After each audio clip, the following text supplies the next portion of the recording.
I guess we can get started on what art is. I think that's a very interesting question that a lot of people have their own perspectives on. Do you guys have any takes on that? Yeah, I do. That's such a broad question though, but go ahead, Max. You can start. I mean, I define art as everything, but I define good art and bad art as two separate things. Good What's art. good art?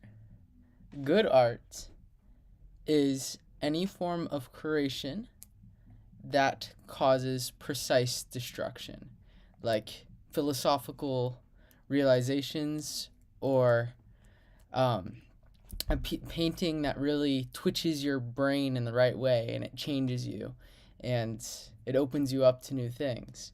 Because these forms of artwork that keep breaking boundaries, they're guiding humanity towards a point of more knowledge for the universe.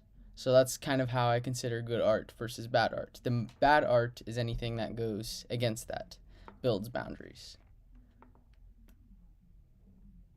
Yeah, what are your guys' thoughts on art? Caleb, how about you? Okay. Well, okay. So I think first to clarify, I think like art is a word that we use, and as all words, its meaning evolves over time, right? And so specifically, what we're talking about right now is what does art mean today, right? Because if we're speaking from a historical lens, like things that I might say that I might define as art today would not quite be um, congruent with other cultures' definitions of art in different times and places, right? So because like art had a very specific function in the Renaissance, for example, that like it doesn't we don't really approach art the exact same way or with the same like maybe strict rules that it would have had at that time. Um, so for me, I think like basically art is just like a form of expression, like that is channeled through some kind of medium. Um, and I think that like I, I I would have to like come up with a more like well thought out and prepared definition, I think. But like there would be a few like criteria that I think I would have to like make to define what is art, because there's I think you can express yourself and it not be art, right? Mhm. So I think there is a difference between expression as art and not as art. And I think that like art also needs to be I think the artist needs to have the intention to make art when they're making it. Mhm. So that distinction for me is like if somebody like spills, something onto the floor and it kind of makes this really interesting pattern or it has some kind of aesthetic value, you can like as the viewer can appreciate an aesthetic value in it or see some similarities to artwork, but I don't think that that makes it art because Mhm. it was literally an accident. I think the artist has to approach with the intention of making art with whatever their personal definition of art might be. They're going in trying to make it that thing. So like the intention doesn't necessarily matter as far as like the interpretation of what it means, because like I guess that's kind of a separate topic a little bit, but yeah, one day they have to intend for it to be art, and then I think maybe I'll stop there for a second. I think more will come, but Okay. maybe I'll let you go and not Rishi. I often think of art as a system of choices. So the way I kind of came to this was thinking about what differentiates a mountain from a picture of a mountain from a painting of a mountain. And what I kind of thought was that you can have a mountain itself, that's something created by nature. If you think about it deterministically, like no system of choices. And in here, I'm assuming free will. So like humans, we have free will, whatever that is. But you see a mountain. It's caused by tectonic shifts that create the rock to form a certain way. There was no intention behind its creation. Versus a picture of a mountain. Say I take a picture of a mountain. I would consider that on a scale of art, like a smaller kind of creation of art, and a larger creation of art would be to edit that picture. So if you remove the sky, for example, or you contrast the colors a bit, you create moody lighting. It's still the picture of the mountain. You just have created choices that have led to a certain place in your mind as the purpose of that piece. And then if you paint, that's even more, I'd consider it more art because every single stroke you make is a choice. You're deciding to put this color here instead of here. You're deciding to do this instead of this. And I think it's those choices. And as long as you have more and more choices that lead towards a specific intention, a specific communication of purpose, I think that makes it more art than something else without. So like speeches. I'd say speeches are art if every single word was chosen with a particular intention. And there's some speeches that just aren't as much art. Like if you are writing a textbook, for example, you want to put in as much concrete information as possible without considering the choice of words. But if you're writing a book, you want to consider the prose. You want to consider how this particular word will evoke a certain feeling. And I think you think more deliberately about each choice you make. So I'd say it's like a scale where every single choice that you add on makes it more and more art. Like I agree with you, Caleb, where like if you spill like a piece of paint on a canvas, I wouldn't consider it art because there was no choice there. It would just happen by accident. It's like the mountain forming. But if you are able to express something within your mind with a system of choices, or you spill the paint with a specific choice, like from this direction with this particular viscosity of paint, like those are choices that you make.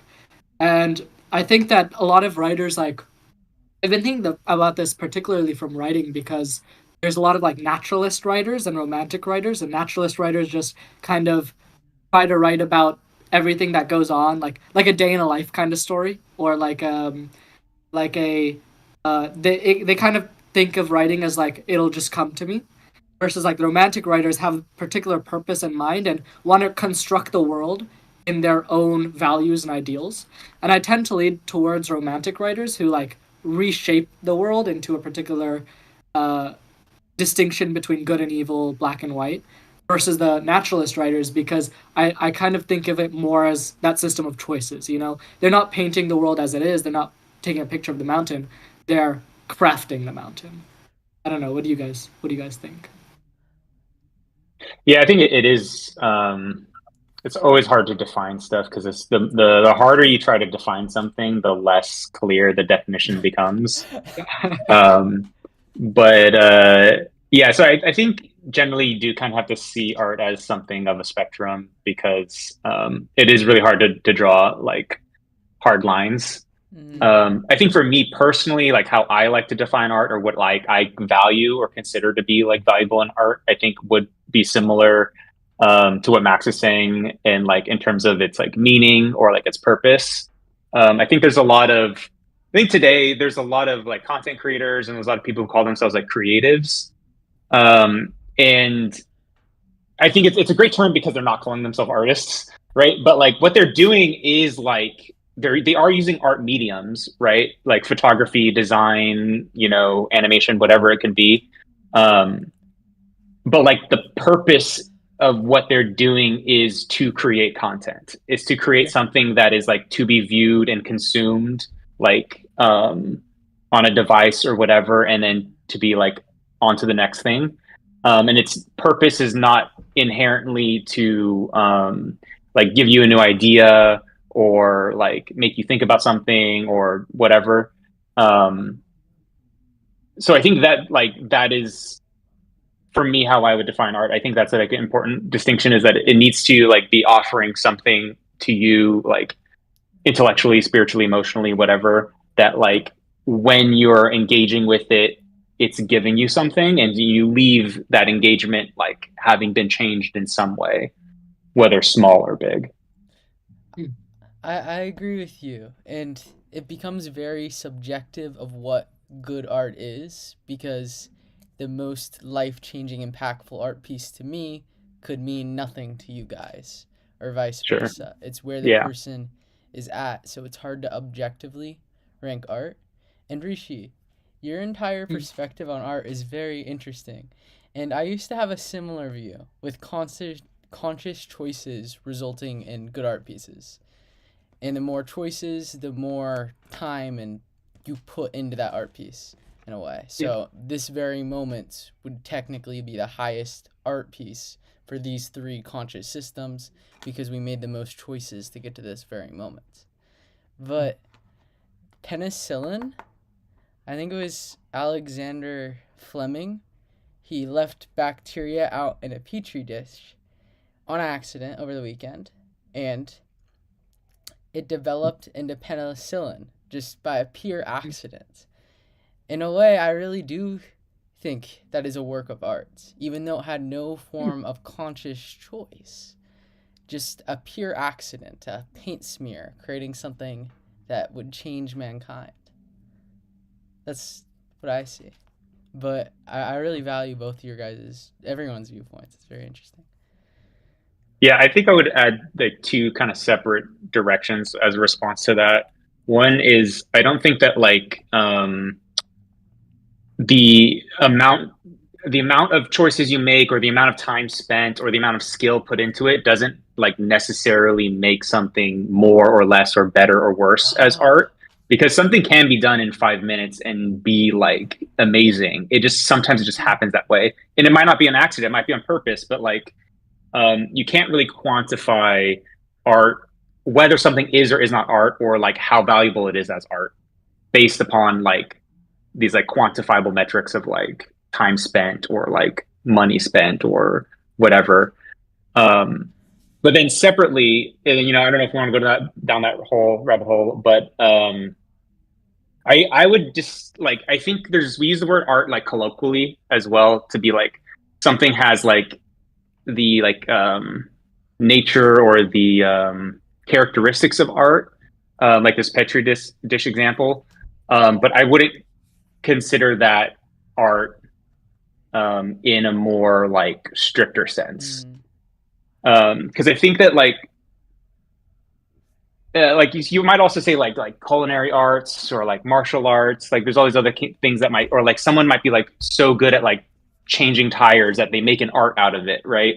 And like so they this is what I mean by it's like a colloquial use of art, because we're giving like value to whatever that is by like comparing it to art as a way to say that like whatever happened there was beautiful. But like if we're speaking in a more strict terms of like defining art in like what it actually is, I think we would have to eliminate those kind of things, because like at least in the way that I'm defining art, because it's lacking the like sort of self-expression element that I think I find like as a through line between all things we generally consider art. Um, and yeah, it lacks the intention of like wanting to create art out of it. Like if the scientist is like, because like people can do this, they can use like a scientific experiment to make art. Like if they want to create a chemical reaction that's gonna like create a certain like color, or it's gonna like leave a certain like imprint onto something. Like photography and like film is literally like a chemical reaction. Like it is a combining of science and art in a sense, but like the photographer is using that scientific process with the intention of creating art, with the intention of doing something specific with that, versus they just left their film out on the windowsill on accident and forgot about it and came back to it and now something happened. Like that's a happy accident, you know, and there might be beauty there, but I think we would have to create a distinction, because then if we're too loose, then everything becomes art, and then it kind of like then nothing is art, right?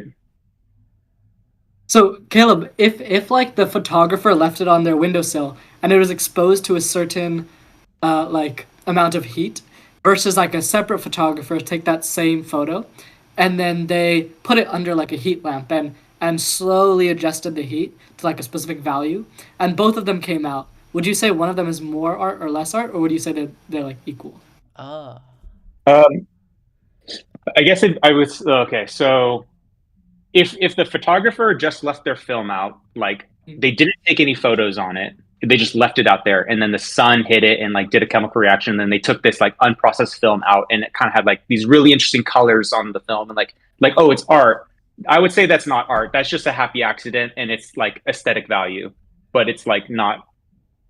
But if that same photographer took photos with the intention of those photos being art, then accidentally left the film out in the sun, and then that like created a reaction, and it altered the photos that they had already taken, I think that I would consider to be a happy accident, but still art because it's just that was part of the creative process, whether that was intentional or not. A lot of times as an artist, you will have accidents or just like in the moment, you'll just come up with an idea to do something as your process and it'll like affect it. Um, but that's being woven into the creative process, right? Versus it just being like nature is just operating on it on its own without you like, right?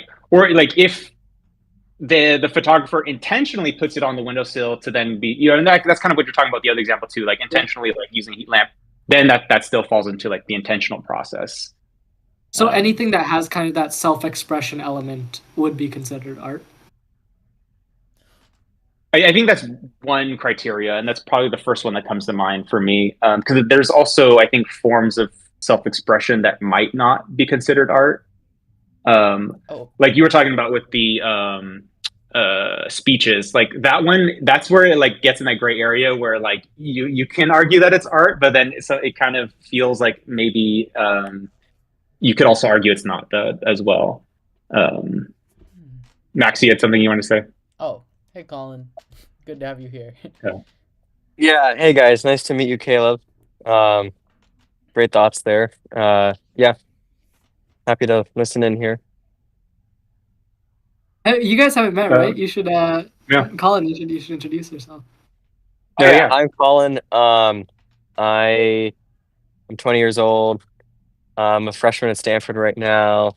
Um, yeah, interested in like philosophy and writing, filmmaking, politics, a lot of stuff.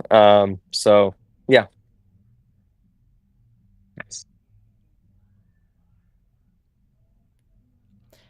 And then, Caleb is a filmmaker I met. Oh yeah, I guess I should introduce myself too. Sorry. Yeah, I'm a filmmaker, artist too, a visual artist too, I guess. Do some like drawing and whatnot. And then yeah, met Rishi through an exhibit that I had at the Asian Art Museum about a month ago. It was part of this like works in progress exhibit with a bunch of other local artists. So yeah, I guess that's the quick intro. Oh, I was gonna say, I think I saw Rishi. I saw his art, right? Yep. Yeah, Yeah. yeah, it was great. Oh, nice, So it thanks. was very exciting when he told me that you're going to be on the call. Because it was like I think out of all of it, it was maybe my favorite part of the whole thing. Oh, Um, nice. and there was a lot of other really good art, but that was like, um, we were both. I remember we were both talking about how impressive it was, and all the ideas captured in just those small little squares. So yeah, it was really good. Cool, thanks. Yeah, I'm glad that it had such a positive reaction, and like a few other people also came up to talk to me about it as well. That like the ideas were really interesting to them, and like other people who are thinking similar things. You know, it's nice to hear that. Like, I think these kind of ideas can maybe sometimes feel like you're the only one thinking them. So yeah. Well, I guess that leads us to another question, which is that when you're creating art, if you have that intention behind it, and you define good art as things that help people learn or change people's life, but the creation of it, you're not thinking about the audience, you're just thinking about the art piece itself. How do you kind of tie those two together? For anyone, but like the question is kind of if the creation of the art is all about the art itself, not thinking about the audience, not thinking about like money or how many people it's going to reach, just thinking about the message you want to send. And then you also define good art as kind of how many people, like what the impact is. Does it change kind of how people think? Does it evoke a certain feeling? Uh, does that mean that is there a distinction you can draw between the idea that there is kind of this element of solitude in the creation of art, and then there's also this element of community in the receiving of the art. Does it mean that there's how do you draw the distinction there? Um, I don't think that there's like anything inherently wrong with having outside influence in the process of making Mm. your art, whether that's like, yeah, like thinking about selling it or thinking about like how it's going to be received. Um, those kind of thoughts will naturally change the process of what you're doing and will change the outcome. So like depending on what you want to do and get out of it, you have to be careful about like how you're letting that influence it. Mm. Like if you're somebody who values like not selling out, then you have to make sure you're not thinking about that while you're making it because that'll taint it, right? So, but if you don't care about that, then maybe it doesn't matter. But yeah, it's like there's I think it's impossible to separate the two though, because at some point your art is gonna be seen by other people, Mm. unless you just keep it to yourself and never show it. And then I don't know, that kind of takes on a different thing. But Is that art? yeah, I don't think art needs to be shown to make it art. Like there's actually a few interesting examples. There's this one photographer, this woman, I forget her name. I wish I could, maybe I'll find it. I'll post it in the channel later. She just took a bunch of photos, like on her own as sort of a hobby of these film photos, and they weren't found until like her grandchild or someone found them, and they're all like really good, but they're just no one ever knew about them. Dr. Seuss has like a bunch of really dark Yeah, like his dark. paintings that like Uh, he never showed anyone or something, and so like the I think as soon as you release your art to the public, you do kind of give up a certain amount of control over it, because now it's mm. like you can't control how people are going to receive it or how they're going to interpret it. No matter what you intended for it to be, it's going to take on a completely different life for each individual person who experiences it. So I think that's kind of like the main thing when it comes to like sharing your art is like relinquishing control over what it is and how it's received, Mm. um, and like the critiques that will come. But I don't know. Did any of you else had anything else to? I think there's definitely like a lot you can talk about in terms of like the relationship of art between the artist and like the community and like audiences and stuff. But I'm not sure if that necessarily has any influence on whether or not it is art, though. Mm. Hmm. I I think really that. agree that there's a form Mm, of go ahead. like purity in an artist that is fully just working alone without forms of influence corrupting their art. But I believe it comes from how we perceive it in a way. Because if I know a man is creating something not for it, not with the means of trying to please others and for like a personal pursuit, something purely intrinsic, I believe that's the part that makes it so encapsulating, so for real, surreal.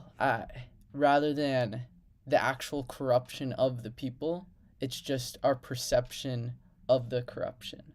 Because inherently, I don't believe there's any art piece that can ever be created by one individual, one conscious system, because all of the events around the conscious system affects the conscious system, which affects the art piece. Like Colin, your story about the Badlands, I was reading it and I kept making inferences from years in the past, like friends you've had, different like small jokes and such. It was very strange. It was purely subjective on my part, but I was just making kind of a narrative of events and people that have affected you that would influence your writing, because your writing wasn't a single person creating this piece, it was a collective. Like everyone that's ever spoken to you has affected you in one way or another. How do you guys see that view on art, that there can't be one artist? I mean, I Yeah, I think think it's, that's true oh, for sure. go on, go Go on. ahead. No. Okay, I'll just, I think, yeah, I mean, I think it's true. I mean, I feel like you're the sort of the sum of your experiences and then like the art that you take in, whether that's like books or film or whatever. Um, so yeah, I think a lot of that's working kind of subconsciously in the background. But I think what makes the artist like the author is that they're making those conscious decisions, right? I think Like those all those influences are like very subconscious, and I think they're kind of underwater. But I think the artist is the one that's kind of like taking those and like building something, right?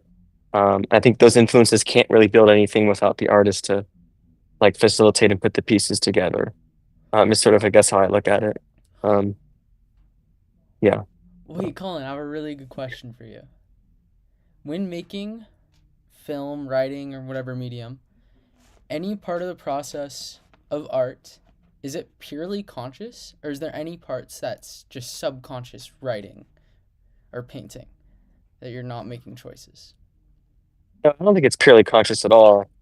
I think the best parts about it is when it's not totally conscious, and then at least for me, like when I'm writing, like I feel like when I slip into some other space that's like I'm not I'm not really taking control of the story anymore, and it's really just the characters that are driving it. Um, that's a really special space to get into. But I think you have to make a lot of conscious decisions to kind of get there, right? Like it doesn't all just like fly into your head immediately. Um, so there is a subconscious part to it for sure. But the art, you're still kind of managing it.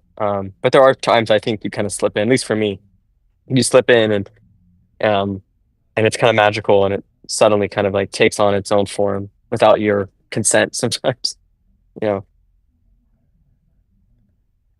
Rishi, how do you feel about that with your definition of art? Because Colin had a great point. Like those flow states, you're not consciously making choices.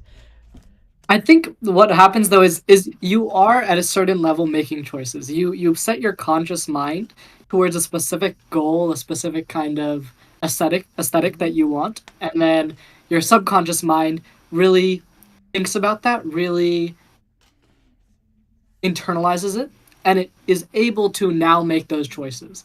So like when I write, for example, like I've been thinking about an idea for so long that when I start writing and I get into that flow state that Colin is describing, I picked the right words that I know I needed to pick because my conscious mind had programmed basically my subconscious to reach this certain goal. It already knew how to do that. Like our conscious mind, for example, takes in 8 bits of information. Our subconscious mind takes in 13,000 bits of information. So obviously, it's going to be really difficult for our conscious mind to be able to say, should I put this word or this word or this word? Every word has so many synonyms. Every word has so many different connotations. It's not something we could like physically be capable of doing. But I think the part that comes into play here for conscious choice is what are you consciously setting your goal to be? What is the conscious end result? Whether that's an aesthetic that Colin kind of likes to write. He likes to write an aesthetic. I like to write like maybe like a philosophical treatise, whether it's like a theme that you want to describe or a character that you want to describe. I think you have them so ingrained within your subconscious. You know exactly how that character will act, how that theme will play out, how that plot will play out. That when you start to sit down and get into that flow state, it still is those conscious choices added up, just within a kind of layer that you can't control directly, you know? Yeah, I definitely think the process is definitely about a dance or between the subconscious and the conscious mind because you can't operate purely consciously because then I think you're probably gonna end up just doing stuff you've already done before or just like following pure like rote like technicals. Um, but I feel like most of where like the actual creativity comes from is actually subconscious level. There's a interesting thing you can do in any AI called temperature, where you change the temperature, and it basically changes the randomness of the response. So, like, if you change a temperature of like a painting, if you set it to the lowest value and you type in like I want a painting of like a pigeon or something, it'll give you like exactly what you described in the prompt. If you set the temperature higher, it'll give you a kind of creative mixture of different results. And I think that's at some level what you kind of do as well subconsciously, where you kind of think about how much do I want this to align with my exact vision versus how much do I want to kind of let it just flow through me. Yeah, there very much is a Yeah. threshold of what you want to do, and Like Caleb said, a dance. That was a really good metaphor. Yeah, I feel that for sure because there are definitely times where I'm not really thinking of it that way, but I am kind of like shifting that slider of like I'm like have a very specific vision. I'm doing this one thing, and sometimes I'm like a little bit more loose with it. So yeah, When definitely you see that. did your drawings with the words, like you wrote next to the drawings Mhm. the philosophy, did you think of it as one giant art piece, the words and the image together, or did you create the image first and then write about, or did you write first and then create the image? All combinations Huh. or how they came out. It's usually like the idea comes to me. Um, yeah, I think usually the idea comes to me as a visual, or like as a visual metaphor for the idea that I'm thinking about, and so then I draw the image out as a way to capture the idea. And then the notes usually are like additional like information for it. But then sometimes it's also like I'm writing out the thoughts, and then as I'm writing it, then I like the imagery starts to come, and then I start making like the images to support it. So like with these particular sketches that I did, it like really is all different forms. How about you, Max, for when you used to do like comics and stuff like that? How did you do it? My favorite part was just the idea phase. I mean, it's all I would think about in class. My books were just full of ideas, and I was just composing, trying different things, putting things together to make it humorous or clever. And when actual drawing, I it became a lot more technical. I would say like I the task positive network part of my brain was very much in control. I didn't really Mm, have a sense of self when I was drawing. It was more of I'm just going to complete this task. But what was interesting was I would be able to push through such feats and draw for so long. But when a challenge came up that was more academic, or I need to find a creative solution when I'm in this state of trying to create these comics, I would have really struggled to come up with any form of solution because I was fully using the task positive network part of my brain, not mm, the default mode network, which I used more in the process of creating the comics. mm. Interesting. It's kind of like you were on a psychedelic state then. Yeah, that's a good way to say it. Like, I I've realized this about myself. I can Mm, very much turn on more the task positive network, mm, but I get a lot of desires. I can't think properly, but I can endlessly do one task. Like I have mm, unstoppable will, but I'm not able to solve basic questions that get in my way that aren't about the task. But if I use the default mode network in my brain, I get super introspective. I get very aware of my surroundings, the people around me, and desires almost cease to exist. And I've had struggles in the past being stuck in one of these modes for periods of time mm. or stuck in the other one. So most people more are in somewhat of a balance. And I'm learning to use either mode or have a balance lately. It's been very interesting.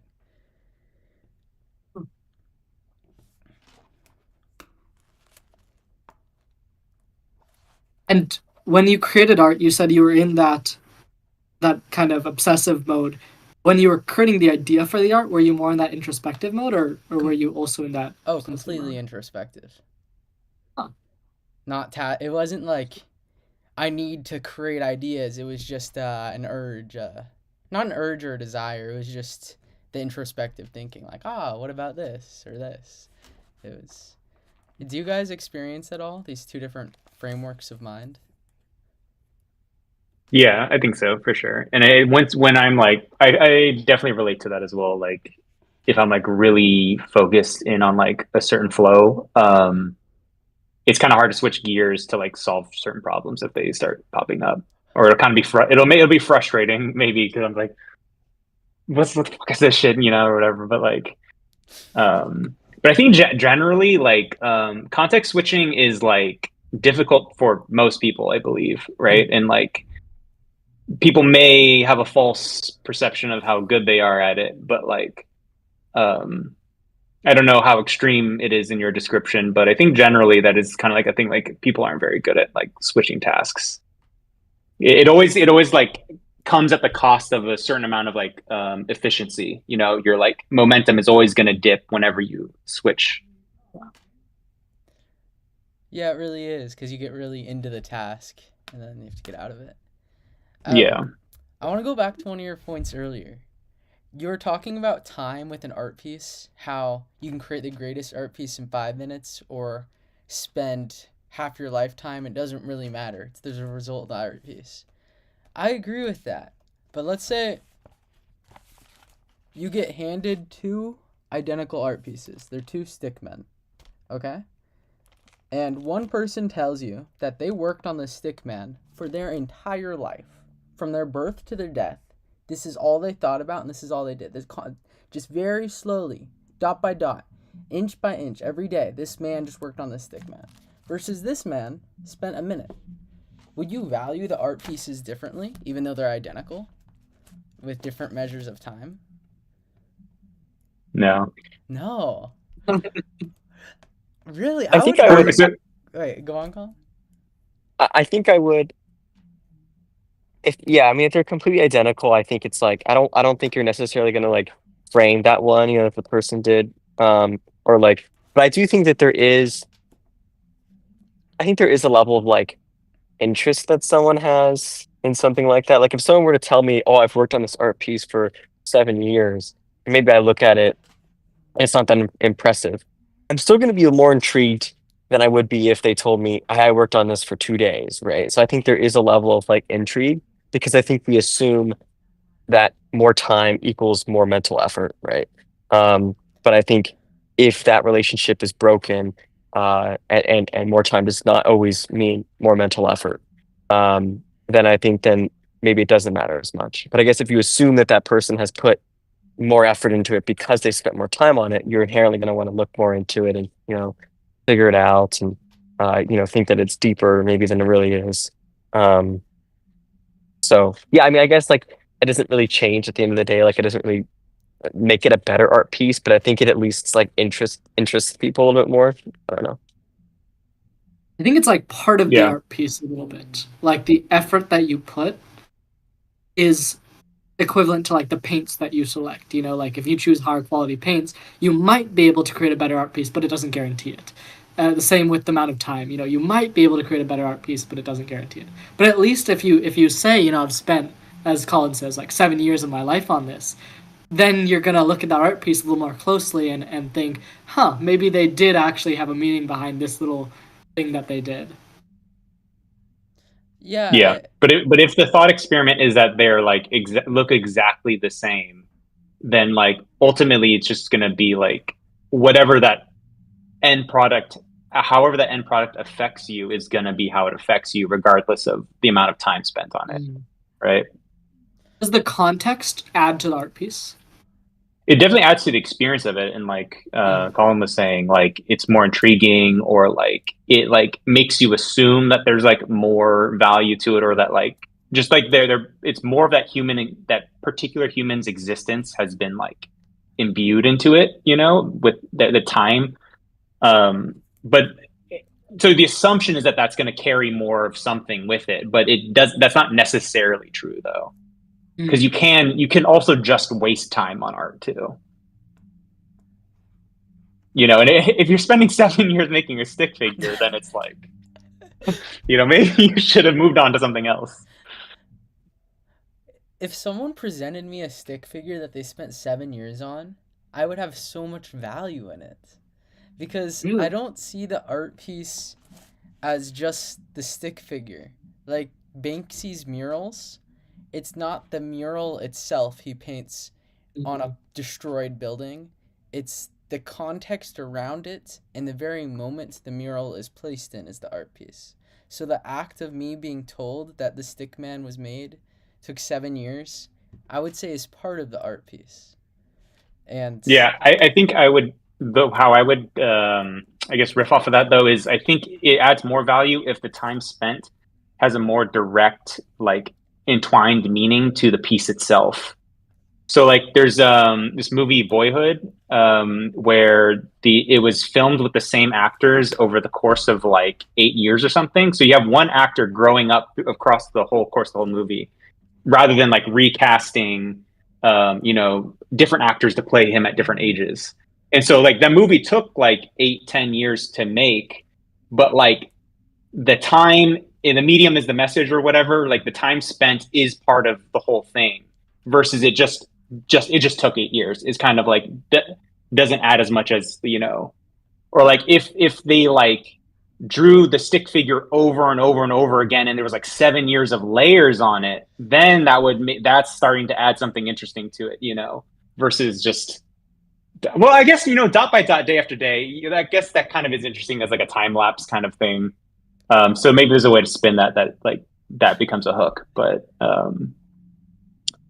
yeah, I think like those kind of elements. I think that goes back to the intention thing, and like if those things can be like aimed more directly at what the point of it is, I think that adds more value than just purely like these metrics of like time spent or size or like whatever, right?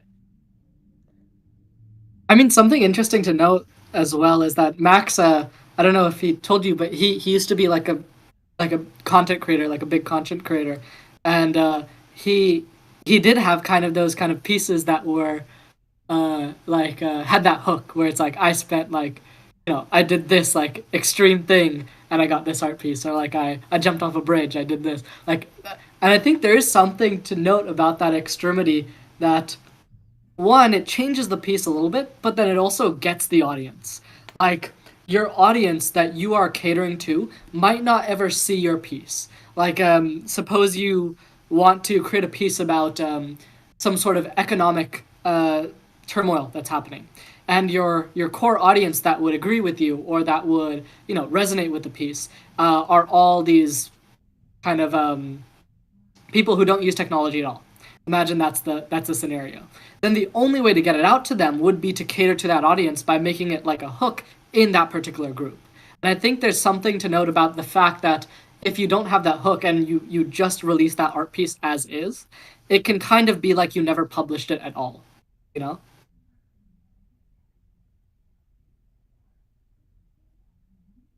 Yeah, I agree. I mean, yeah, I think getting your art out to like desired audiences is a whole nother trouble. Um, which is like I think kind of maybe not totally involved in. I think like, I mean, you can create an art piece that is like, really brilliant and maybe like millions of people would love it, right? But it's like you got to also be able to find the resources and the people to put it out there. And it's I don't know. I think that's more of like I feel like the like unartistic struggle, 'cause I don't know if really art will like find your way to figuring out how to do that. I think it's a lot of like that's kind of like the next phase. But I think that's outside of the, at least in my opinion, I feel like that's outside of the process. At least if like your whatever art piece you're working on is like locked in and finished. Yeah, ultimately, like how or what is valued in a particular work of art is going to be subjective, from person to person. So, like different, um, spending, a certain amount of time on this particular piece of art is going to mean more to some people than others. And so, if you're the artist making that, then like that's your audience and that's who you're making it for, right? Is the people who are going to value that thing. So, um, yeah, I mean, I don't know if it doesn't inherently make it any better or worse, right? I agree. Yeah, I agree. Just because I think like an art piece has been seen by more people doesn't necessarily make it better. I mean, you Yeah, know, I agree. Wait, I a would lot of say people an watch art. Despicable Me. That doesn't mean, yeah. Oh yeah, I guess yeah. Inherently, the views of people doesn't matter, but the views of impact matter. If I create two art pieces, and one impacts someone significantly and the other one impacts 2 million people significantly, the one that impacted 2 million people significantly, I would value more. As an audience or as a artist? Like if you saw a piece that impacted 2 million people significantly and you weren't the one who created it, would you value it? Or is it as an artist that you value it? Just art objectively. Mhm. I don't Like know. I kind you're of have a. saying, Oh, go on. you as a third party are valuing these two separate pieces of art differently based on how other people are valuing them. Because you have one work of art that impacts two people, and you have one that impacts 2 million people. And so you, as like this third viewer, are looking at these two and saying, "I value the 2 million, view piece more." Yeah. Is that what you're saying? Yeah, like Darwin's theory of evolution. I consider that a work of art. It like fundamentally changed how people think in all these different pursuits of science. It applies to so many different things. That is an art piece that impacted society as a whole. And I would say that has a lot more value than an art piece that has impacted the concept or Max as a whole. But I feel like impact is different than, I don't know, I feel like impact and value are maybe not like completely synonymous, you know? Like if I could like, I could read something that maybe is like, not a lot of people have read, it's not published widely, and maybe it has a huge effect on me and like my life, and so I value it a lot. But I can also acknowledge the fact that like it doesn't have the greatest impact on the world, right? It's had a large impact on me, I value it a lot, but like the impacts of it on the world is not at that scale. But that doesn't make it any less valuable to me, right? I enjoy the art piece. It has moved me in a certain way. And just because all of my neighbors haven't seen the art piece doesn't mean that it's less valuable to me, right? Mhm. Um, it may be less like widely impactful, but it's not less valuable to me. So what makes I it think there's valuable? also,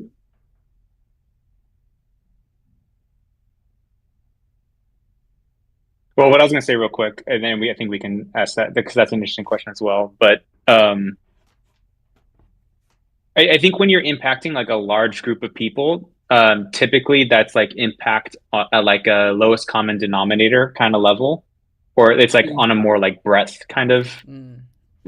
angle versus when you impact fewer people, that tends to be more like of a like a depth, like niche focused kind of thing.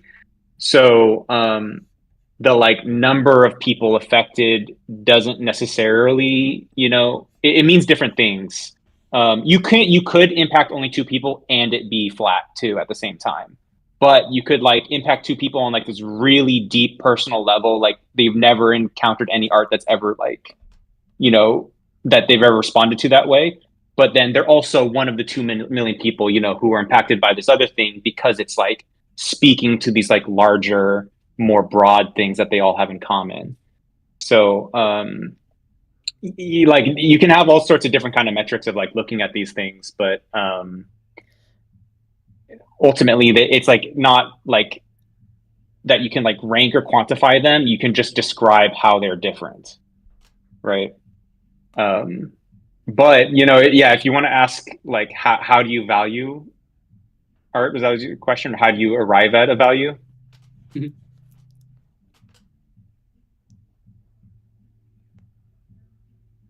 I think for me, yeah, it's pretty simple. It's just like how much does it like personally impact me is how much I'm going to personally value it.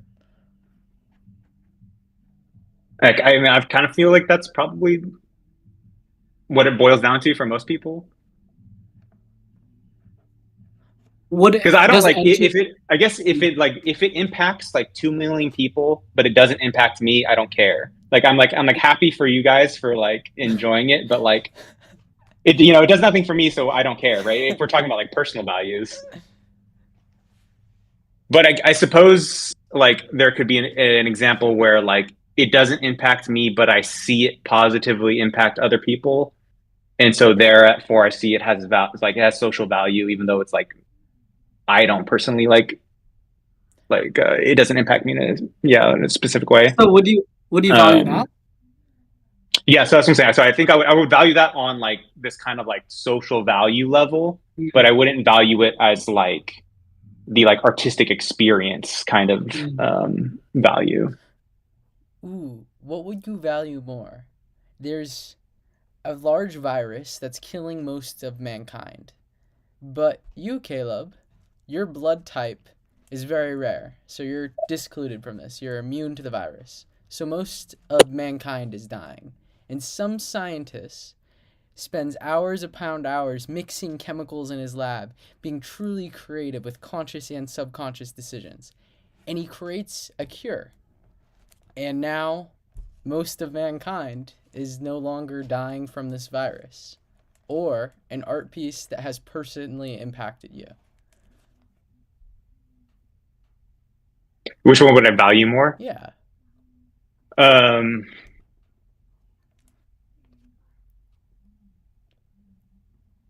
yeah, I would value them differently. But I suppose if I had to pick one for the sake of the question, I would value the medicine more because it's more materially, practically useful, and like the greater good I think outweighs my like personal entertainment value with like a individual piece of art. But like in terms of like how they're like affecting like my life experience or my human experience, my conscious development, whatever, like it's going to be the art that like affected me. It's going to be more valuable in that sense, right? Art today, would you say is how has art changed over time? And would you say art today is as impactful as it was maybe in the Renaissance age or even before that? I think like one of like the like kind of common low hanging fruit kind of views on art history is that like at least in like the Western canon, like Renaissance art, like there was a an emphasis on realism because they didn't have cameras yet, and so this was like the like only way that they could create images that like looked like life. And it's like sole purpose was literally propaganda for the Catholic Church. So like but like post photography, when you can just take a photo and just duplicate life, like, and it's like more realistic than a painting. Well, paintings can be like equally, but like it just way more less time. It makes like painting need to be something else to like give people value, right? Like it needs to justify itself differently. And so I think like modern art since then has done a lot more interesting things conceptually.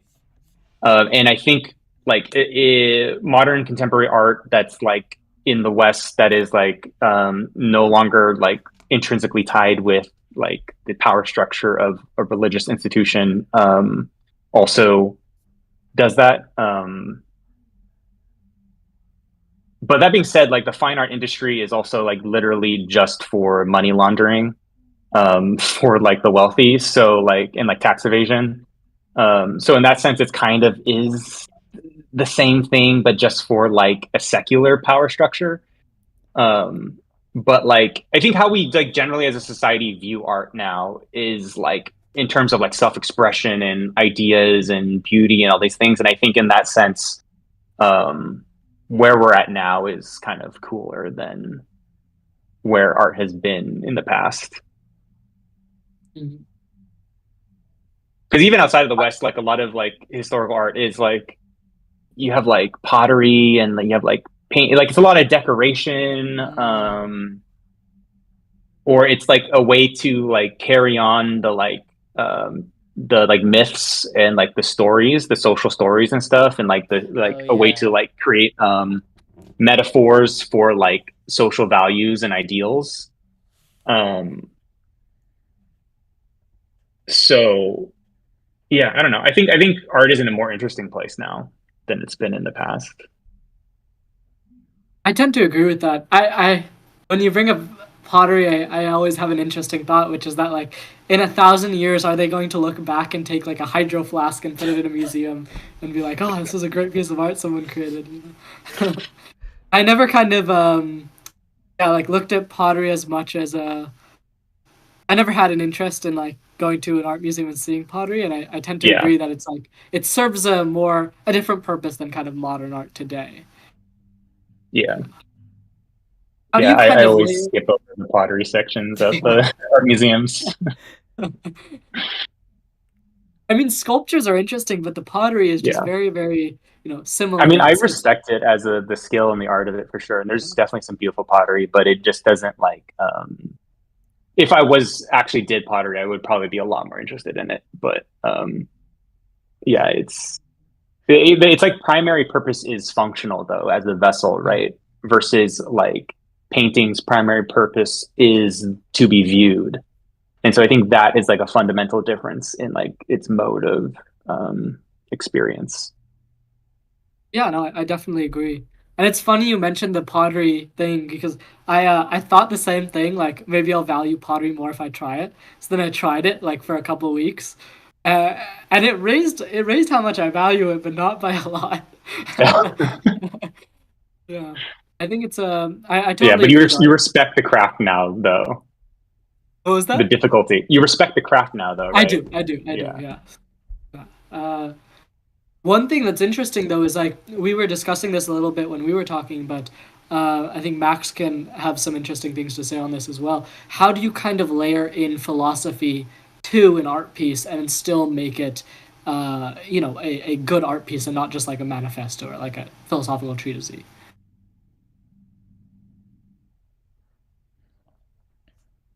Yeah, I think that's been a something that I've been exploring and having some difficulty with myself.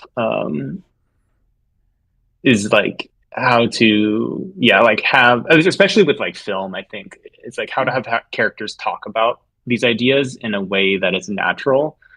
Mm. And I think that like kind of what that like points out is the fact that people don't often talk about this kind of stuff because like it's like because like it only sounds unnatural because people aren't normally talking like that, at least not like in a mass way. But like when it comes to like other forms of art, like with drawing, like I think that's what this whole like that whole sketch process was for me. I found that a lot easier because like the medium itself um doesn't expect certain ideas of naturalism, I Mm. guess, Yeah, that like dialogue film mostly has does. to be. Yeah. Yeah, yeah. Mm. And then you also have to like incorporate it into a story too, Mm. right? Because like typically you have like a character who like wants something, and so it's this process of watching them like go after the thing, the goal, and then like seeing the suspense of like whether or not they'll achieve it or not. Mm. And then like so like how do you intertwine like this like philosophical idea into like what they're seeking? Well, I guess maybe that is the way to approach it. In the plot itself. Yeah, and like the pursuit, like because I there is like philosophy definitely entwined in our pursuits, right? Like Mm. why are you going after something that you want to go after? What does that say about you and your values, Yeah. And there could be etc. dialogue from one person trying to understand the other person. That doesn't sound as awkward, I guess. Yeah, or it Have you doesn't sound seen as like overly academic maybe, Hmm. Yeah. or like overly intellectual. I remember there was I don't know if you've seen WandaVision. It's like the show Marvel show about, Wanda and Vision. But there was one part that really struck me where they talked about the ship of Theseus, and they did it really, really well. Like it didn't sound overly intellectual. It didn't sound out of place. They were able to integrate it really, really well. And if you haven't seen it, I recommend that scene because it kind of puts in this huge philosophical idea into a really, really good story. But Yeah, that I was actually one did see thing. it, but I don't remember that part. Really, I think they're like Yeah. it's when they have the two visions. One of them is like government made, one of them Wanda made, and they're circling each other. And then one of them asks, "Do you know about what the ship of Theseus is?" And they have this like long conversation about it, and it's very interesting. It's really really good.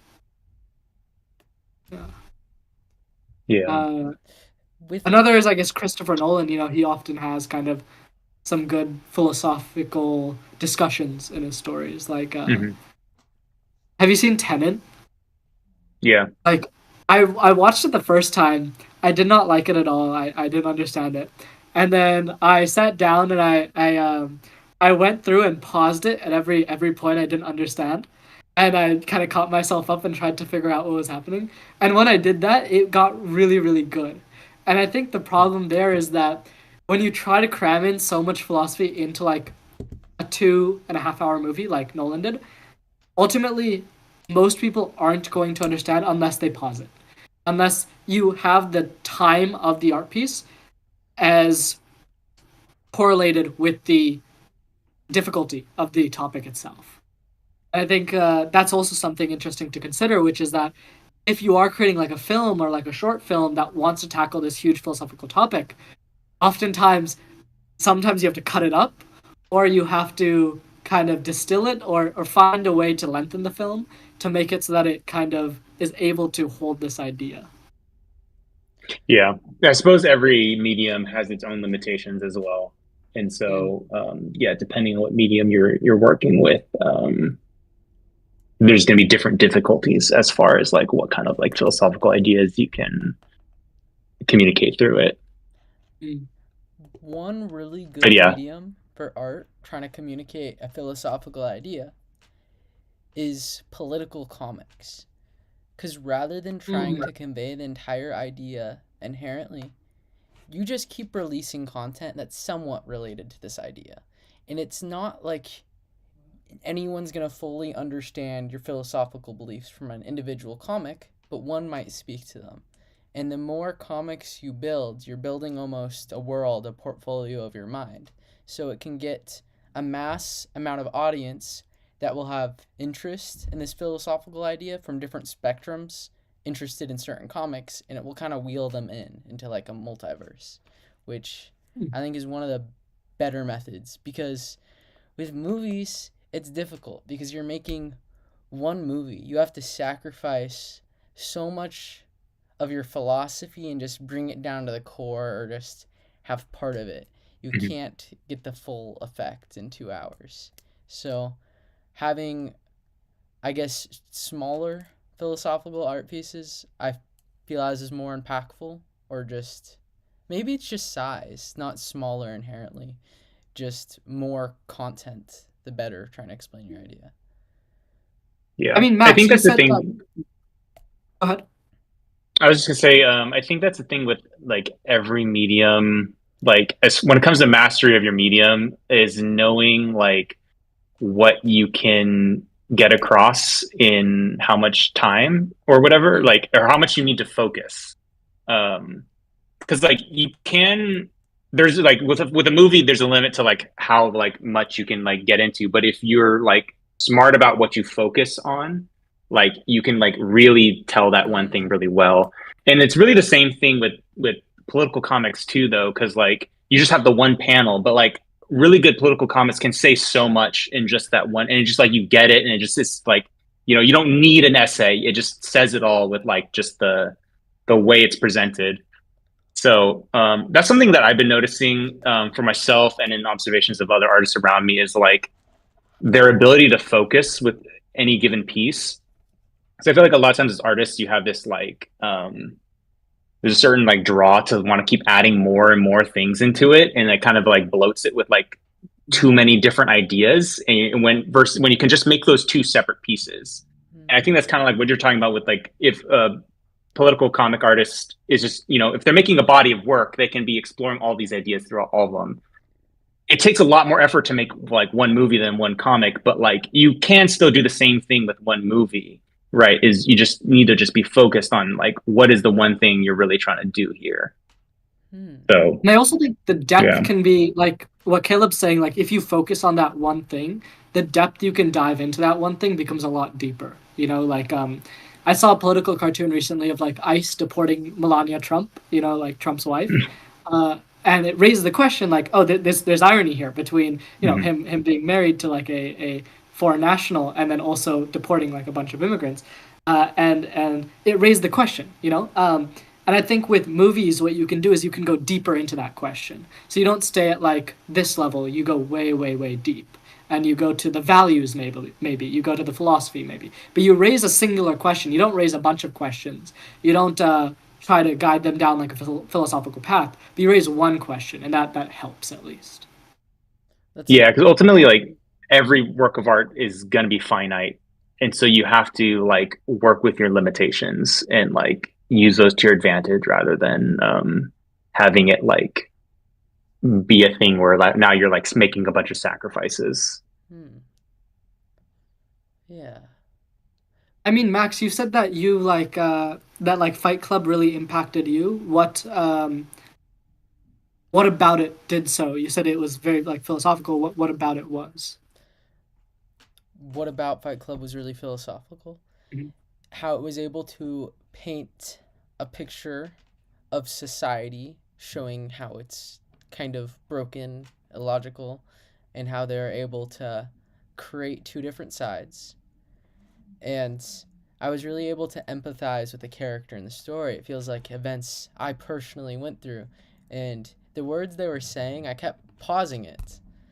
And I would just be in such utter thought. Like, it meant so much to me.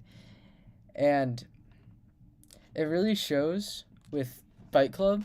What I enjoy about it is like you can be on so many different levels of philosophy, intelligence, and you can watch Fight Club and you'll enjoy it.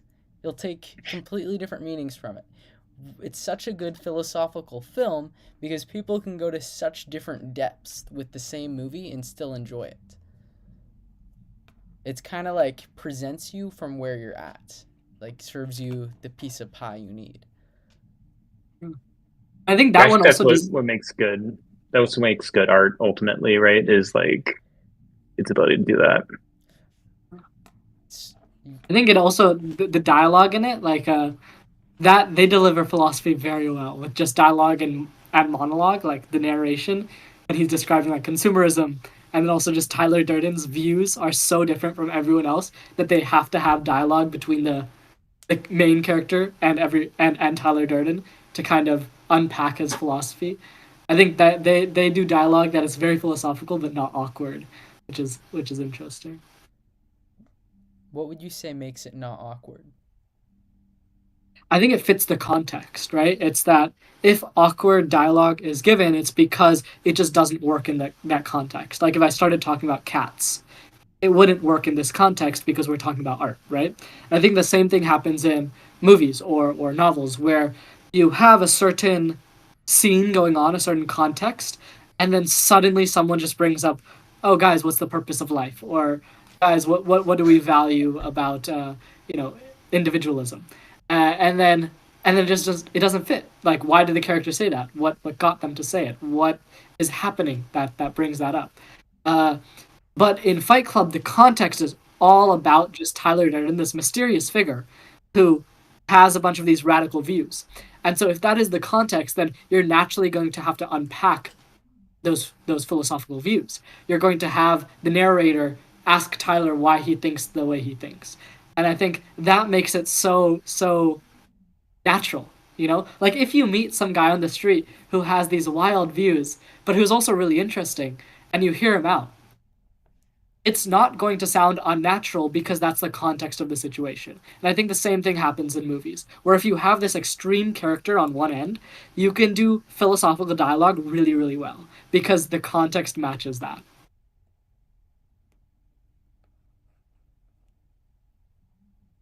What do you hope to deliver with your art? Like we talked about impacting people. What does that look like?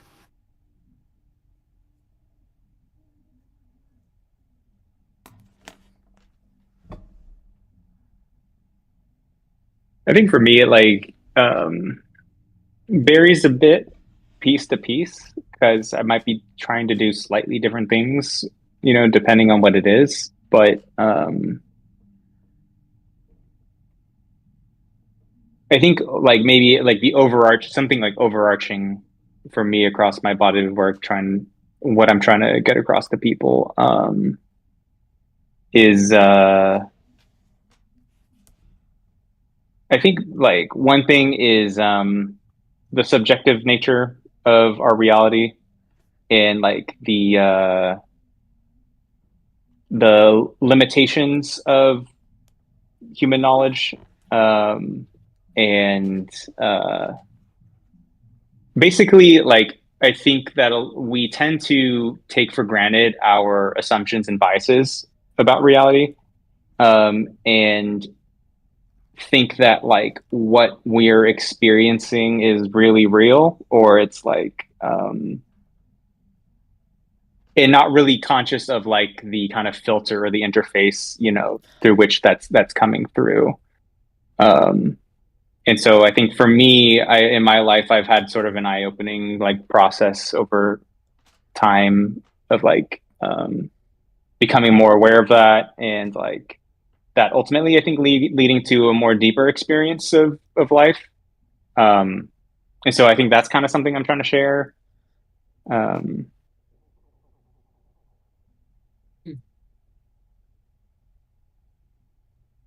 Is there any kind yeah. of art pieces that have done something similar that you have admired for that?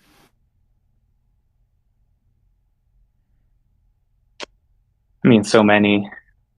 And I think like, yeah, like in different ways too, but I Mm. think maybe like in the particular way that I'm talking about, I think maybe I don't know if that exists yet, and so that's my like kind of like wanting to create the things that I want to be seeing type of thing. Mm. um I feel like it's so low hanging fruit, but like the Matrix, I mean, Yeah. is an example. I think like, when you're like a teenager or in your early 20s, like it's like mind blowing, right? But and then I think as we get older and like as time has gone on, it's become more kind of standard, I guess, ideas. But there are like a lot of different ways you can interpret that movie, though, that kind of create like give you different like outlooks. It like kind of is all essentially the same, the like general idea of like false reality, and like and like awakening to that, but that can kind of take multiple directions of how that like is interpreted. So Mm. that gives it like an interesting kind of long life of ability to be engaged with. Yeah, it's kind of like um Max was saying, it's like Fight Club where anyone can kind of enjoy it. yeah, I gotta think about that because like I know there's got to be some other like really good ones though. Yeah, I'm curious to hear because But how about like Truman Show? Would that be one as well? mm, Uh, yeah, Truman Show is pretty good too. I like that one. I think it'll be interesting with neurotech because you could kind of create these psychedelic like experiences in a movie. Imagine like you're watching a movie on a screen, or maybe there's not even a screen, but suppose you're watching a movie on a screen, and you could also stimulate the audience's brain a certain way as they see certain things. So you could have it like a dreamlike state for some of the movie, and then a non-dreamlike state for other parts of the movie. Or you could just not have a screen and do the whole thing in the head. But we've already seen this like possible. Like in there's like an experiment where in monkeys they induce dreamlike states, and they basically measure like their activity during these dreamlike states, like can they play like pong and stuff like that. It's very interesting. But if you can do this in humans, you can kind of wake them up to the idea of false reality, because I know psychedelics oftentimes that happens, where you take a psychedelic trip, you're awake, and then you also think of reality as kind of not real. uh, that would be very interesting to play around with art. Yeah, there's also like a lot of potential, I think, with like immersive theater and stuff like that as well to do Mm. that kind of stuff. I think that's kind of maybe hasn't really been fully explored, like all the potential there. What is Um, immersive theater? just like theater that you're like can walk through essentially. Mm. what's immersive theater There's this like? one like, Yeah. sorry. Oh yeah, go on, go on. I want to hear about it. I mean, kind of like Disneyland is kind of like a Mm. giant piece of immersive theater if you want to think about that too. Like you know, they have sets and like locations everywhere, and you can kind of choose your own adventure, and then like you interact with characters, you know, that have their own little plot lines or whatever. Um, there was a Like a show haunted in house. yeah, haunted houses are basically yeah another form of that. Ooh, this is Um, immersive theater. yeah, kind of. Um, there's a show in New York called Sleep No More, and it was like it's like this like multi-story like big like warehouse or something that they like turned into this like 1940s kind of like noirish kind of set, and then they had like dancers like going around like doing it's like a sort of interpretive dance, I guess you could say. Um, and there so there's no dialogue, it's the story is just all communicated through dance and like motion, but then there's like different moments with different music or lighting cues, and they'll like go into different sets, and so you can basically follow any character you want or just like wander yourself and like put the pieces together the story as you like however you experience it, so like everyone can kind of have a different experience. I believe the story was like based on Macbeth, I think, if I remember correctly. So it like there was a story to it. There's also like another thing I heard about my other friend went to that was like it was like an escape room kind of, but it was like built around the idea of being a like a storage unit that somebody owned. So it's like you're going into somebody else's storage unit. And so there's like props and things that are just laying around that if you like engage with it, it's gonna like give you parts of the story. Like it might be somebody's like diary or like a tape recording that you can play, and then there's like audio. So um like you can play with real reality basically as a way to immerse someone into like a mental state that now they're like experiencing reality differently than Mm. like they would be in just their normal day-to-day life Huh. without needing to like actually like That's induce like a brain experience, although that's still cool in like a completely different way though. Ooh, but I think Yeah, it would democratize it a bit more. You know, like I would love to see an immersive theater, but it's not available where I'm at, so I just yeah, put for on a sure, headset. you know, you need the space and the props and all of that, yeah, the material costs, but yeah. How about you, But I mean, Sagar? ultimately, yeah. I mean, this is all immersive theater. That's like that's all that the society is, right? All the culture is like we've made up a play for like the script and like the way you operate and conduct yourself, and it is all essentially made up. So hmm. Is it improv or is it all the scripted? world's a stage or whatever. You Is it improv? Yeah, I guess you could call it improv. Yeah, it's a little bit of mix of improv and scripted because have to go a certain way, and yeah, but at the same time, like you know, like I feel like a lot of conversations, especially like on a small talk level, are people are kind of repeating the same scripts over and over again. So a little bit of both, I guess. That's very true. If you keep asking people like the Yeah, same theoretical question, you get like 99% of the same responses.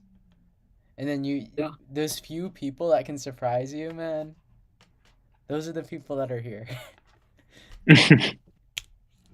yeah, Rishi, you said, how about yeah. me for what? Yeah, for what do you hope to see with your art as the impact? The impact of my art? Mhm. All cosmic knowledge. I really just care about whatever means it is to get there, and whatever can truly break boundaries of people's minds and lead us farther to all cosmic knowledge. Earlier, when we were talking about impacting people and the number of people we're impacting with artwork, Caleb had a good point that you can impact 1 million people and it can just be brain rot. It can be meaningless. So there's no good measure to actual measure like how much you're impacting someone or how much you're impacting people on a larger scale. But ideally, that's the metric I care about most. That leads to more knowledge in the universe. what you may find interesting. The other night, I was up till like 4 a.m. I was gathering all my favorite art pieces online. It was really enjoyable. And one of my favorite art pieces of all time is Chat GPT. The logo. Man, that completely, with my goal of increasing knowledge to mankind, man, that really did a doozy. Really expanded people's minds. Like the Matrix, even. Like, there's more people talking about philosophy now because of ChatGPT. There's more people questioning their existence. It's had such a drastic impact. I do not think I would be sitting here today if it wasn't for ChatGPT. Really? Why is that? Why was that? Well, I mean, like, the universe would be in a completely different state if it wasn't for ChatGPT. Like, you and I probably wouldn't have gone down the same paths exactly, and those moments of philosophy where you inspired me wouldn't have happened. But yeah, generally, ChatGPT, I think the biggest thing it has shown us is the potential and how far we can go, and that we're just beginning. Because there was a lot of nihilistic approaches to what was possible in science in the future. If we're going to have robots, like when I was a kid, people were like, yeah, 10,000 years before we have robots. Now it's like 5 years. The AI is completely changing how people think. It really pushed the boundary upwards. Oh, I totally agree with you. Yeah. My perception of art is pretty different than most people's. And, like, what is art? Yeah, that's interesting because I think like when we talked like a year ago or 2 years ago, wasn't it different? Like your definition of art? My definition of art? Yeah, wait. I made a Google slideshow about this. You could have given us a presentation earlier. Yeah. Yeah, where is it? Caleb, did you come up with any more of the kind of pieces that you were thinking about uh that you wanted to kind of that express the same theme? Oh no, I wasn't thinking about it. Um, I stopped thinking about that. Yeah, because I want to think about. I would like to think of stuff besides movies because I feel like there's a lot of sci-fi movies out there that are really interesting and they like are good at like communicating this kind of stuff. But like, um, I know that there's other mediums though that are like painting, comics. Wait, You is there a know. reason you want to stop thinking about movies? Oh no, I just like wanted to come up with an example that wasn't a movie, Oh. just because I just like it feels like too easy or something. I don't know.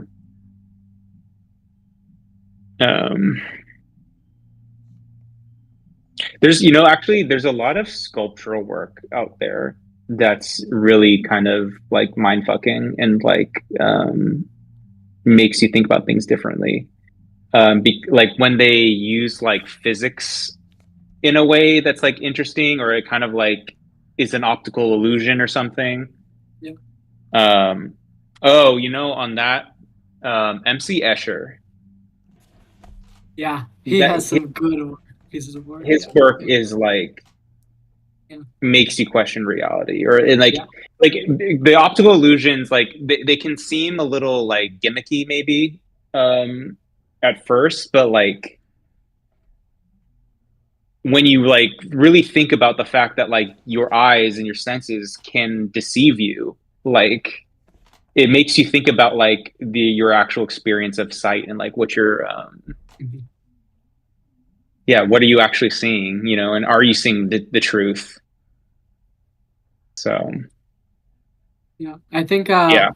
along those lines is have you seen that rotating kind of sculpture of the face? It's basically like a mask, and they rotate it. Mhm. And when you see it front wise, of course you're gonna see a face. But you expect on the back you'll not see a face. You'll see like um, engraving of a face, like someone's cutout of a face. But actually, what our brain does is it's so programmed to see a face whenever it sees eyes, a mouth, a nose, everything. It doesn't matter if the shadows are wrong, if it's concave inwards, it will still show you a face. Hmm. It is extremely powerful. Like our brain overwrites reality to see a face instead. Yeah, yeah.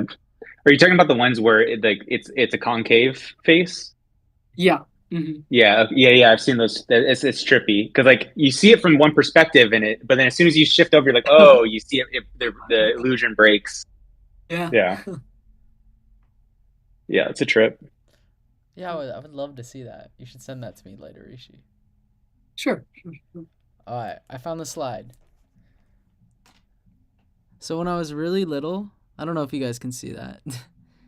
I thought I art think I could. Yeah. was just cartoons, nothing else. I did not consider paintings art. I just considered cartoons. Then when I got older, I thought it was only created by humans. Then when I was in middle school, I started to believe that art could be created by animals, so other conscious systems. And in high school, after ChatGPT came out, I considered AI art, and my entire perception changed. I just started saying art is experience. But then in the last year, it's kind of changed to art is everything, and there's good and bad art.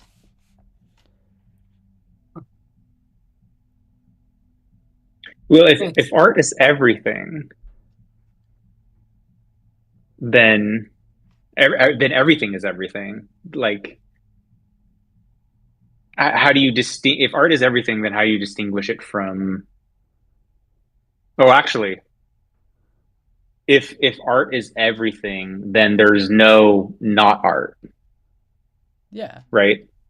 So if there's no like art can only exist though if there's something that is not art. What if Like art? positive and negative, it needs to be like in order for something to exist in a positive space, it has to be in relationship to something in a negative space. The universe itself? Do we need a negative universe?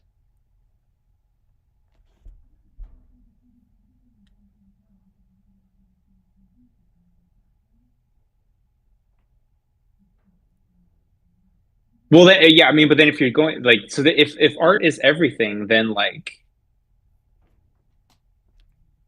What's the point of the definition? then yeah, then what's the point of calling it art then? There's good art and there's bad art.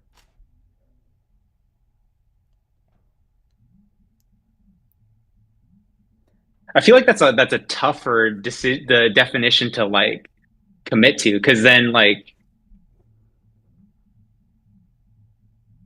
because then you have to quantify good and bad, and like good and bad is like so inherently like subjective. Based on what I know now, I there's a lot of uncertainty in our universe. There's a lot of unknown. And anything that takes us there is good because someday we may discover what good and bad truly is. Right now, it's subjective. Inherently, no art is good or bad, but we need to take some form of lens to move society forward. So, art that moves society forward is good, and art that goes against it is bad. And again, this is a spectrum. There can be art in the middle, up here, down here. It's the good and art bad. I mean, So you're saying like there's an objective morality out there that determines what is good and bad art, there may and be. we don't know that. So anything that helps us get closer to that is good. Exactly. But if you don't know what it is, how do you know if you're getting closer to it? If I don't know what it is, how do I know if I'm getting close to it? The more Well, I guess that comes back to the question of oh, all cosmic knowledge, right? Like, if you had all cosmic knowledge, you would know that particular piece of information, and then within the set of all cosmic knowledge is also the idea that you know you've attained all cosmic knowledge.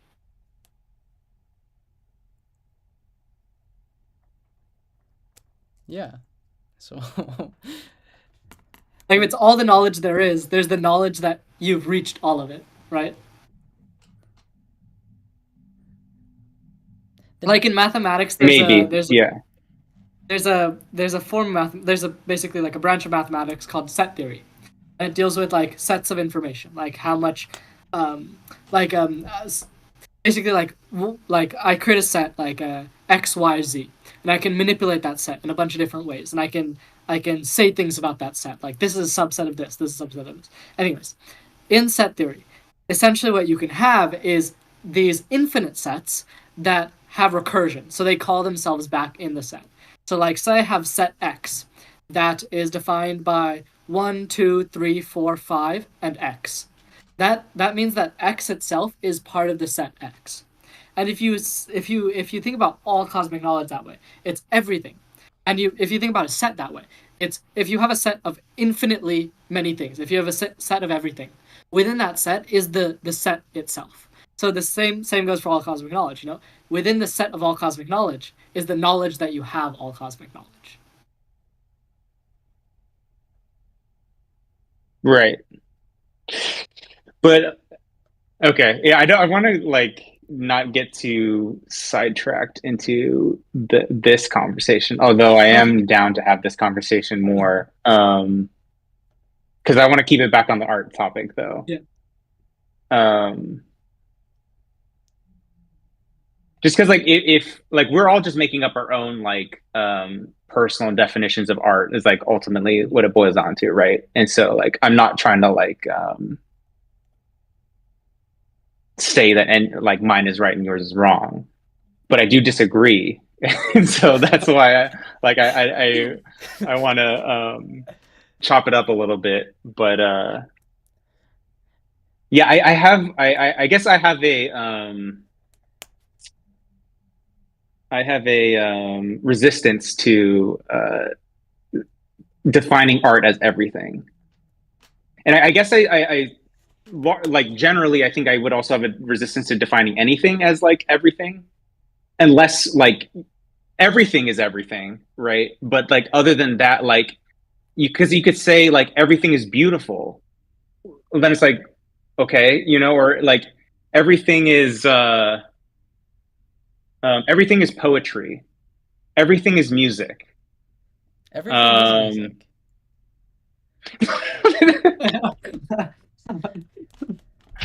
but like because like the only value that definitions have is if they have some like even if it's like gray, they have some kind of border to them. Because otherwise, yeah, that feels like kind of just like a I can you can just definitions start to lose any value if they're just like encompassing everything. I You do have a good point. I guess if we consider art a spectrum, in my definition, there's Mhm. good art and then there's bad art. I could just classify art as only good art if I wanted to, and then that would succeed both. But I just Well, don't know why at what wouldn't you just point. define it? Yeah, why wouldn't you just define it as like these are things that lead towards like human expansion of human consciousness or whatever, or these are things that lead towards the collection of the eventual infinite knowledge. But why do you need to call it art though?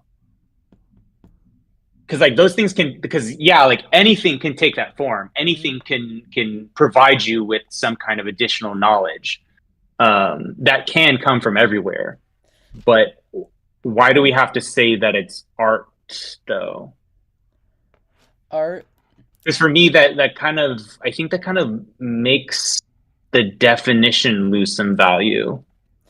So how do you exactly define art? That would help me. Like if you had to make a solid definition. Yeah, I mean that is the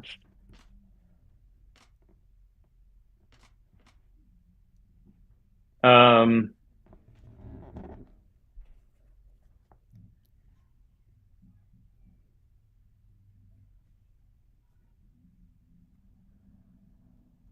yeah, I guess because I'm thinking through like my definitions and the ones you guys have posed so far that I would like not consider art, and I'm trying to see if these actually like whether these cancel out or not. But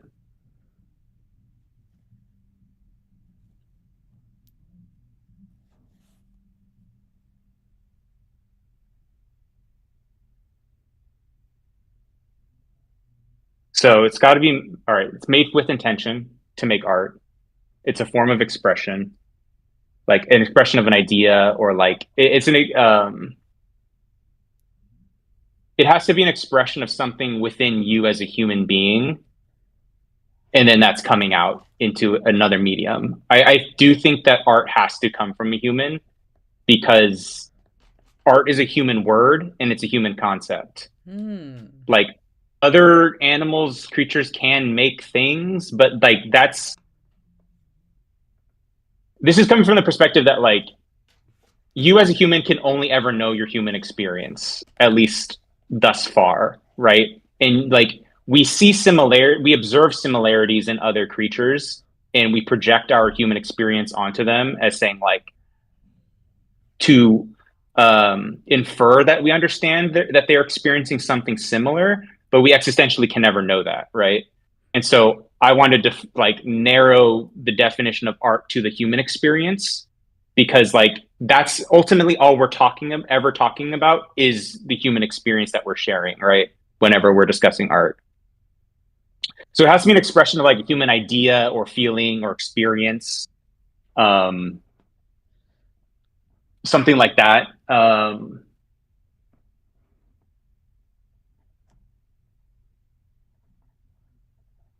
It has to be like it has to be a composition of like smaller pieces to make up a larger whole. Um, Wait, what do you mean by smaller pieces? Like multiple so like a brushstrokes? painting, yeah, it's multiple brushstrokes, multiple pigments. It's like it's a composition, right? Music, it's the arrangement of sounds.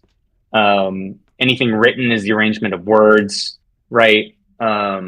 This is why you couldn't say like a rock on the ground is art because what you're talking about is a singular like nothing is truly singular, but in terms of the semantics of the language we're speaking, when we say a rock, you are signaling to a singular idea, a singular thing that just exists on its own terms, just as a rock, right? Hmm. Um, but if you were to now take a bunch of rocks and arrange them in such a way that this expresses something about your human experience, you have you have used those rocks as a material to create art, right? Um, okay, so I don't think I've refuted ChatGPT yet, though, because so Well, you said ChatGPT is like it's an expression of human experience in the sense that it's like it mimics like the human mind. It's like a whether or not it actually operates the same way the human brain does, it is in the way that we experience it and interface with it. It's meant to be an expression of like a human personality and a human mind, right? It's I think the one criteria it doesn't fit is it's a composition of multiple pieces. You could argue that in terms of the code and the electricity and yada yada. But the one thing that it doesn't meet is that it was not created with the intention to be art. Like ChatGPT was not created with the intention to give you an artistic experience. do we know that?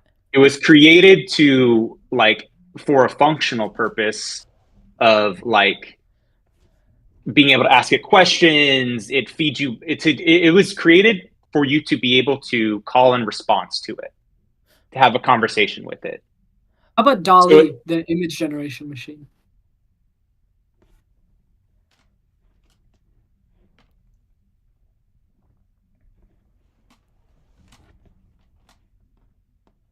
it so uh, generative AI is a tool, and so if you creating the prompt are prompting it with the intention to make art, Mm. you are making art technically. Mm. It's an art that is like made by a computer. It's doing all the work for you, all the like the physical work for you, and it's all made from taking pieces of other art that's already existed, right?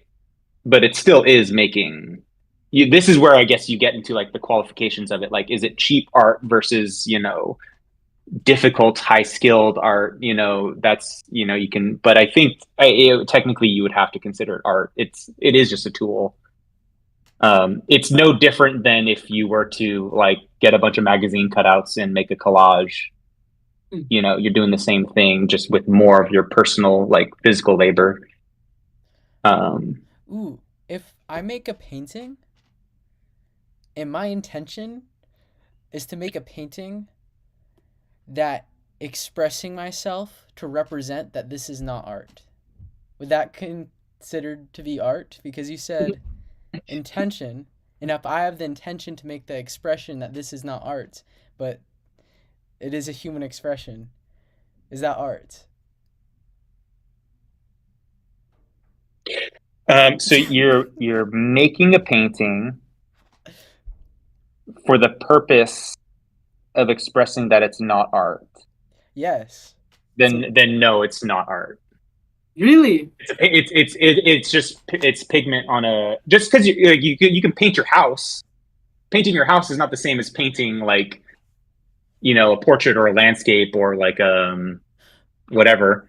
Ooh. But also, painting your house doesn't have an expression to it. This would have the expression that I don't want to express that this is art, right? It still has like a Yeah, point so to it. expression on its own is not art, right? Because like I can just be saying words and I'm expressing, but I'm not making art right now. What about the piece makes it not art? That you're saying it's not art. You've defined it as you've already defined it as not being art by I see, yourself. I see. You know? Okay, so part of the definition is that you have to intentionally want to make art. Yeah. Because like so there's like Dada, right? The movement, like their whole point was that like it doesn't have any meaning. Because there's previously an assumption that art had to have a meaning in order for it to be art. And so this movement was trying to subvert that, and they're saying like this is intentionally meaningless.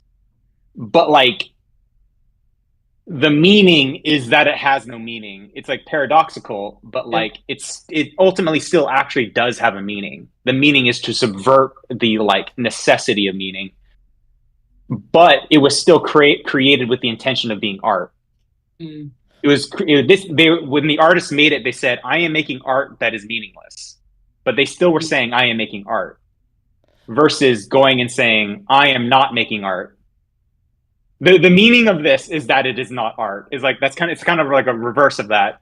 But like, yeah, if you're telling me it's not art, then it's not art, right? Okay, so my intention is this is not art. I get it into an art museum and I lie by saying it is art, but my intention is this is not art. And then you see this art piece that is claiming that it is art, but the true intention is that it is not art. Mm, Mm. yeah, So is it art? that is where things get tricky with like defining art when it comes to like people's perception of things, because and that is where like the like whole intention thing starts to get strained, um because like you can take a photo of like something random, right, and just snap a photo of it, and like you didn't think twice about it, right, and then someone can look at that and see something in it and be like, oh, that's art, and like they might think it's art even though, yeah, you had no intention of it being so. Does that make it art? I suppose at the very least it makes it art in the mind of the person who's engaging with it.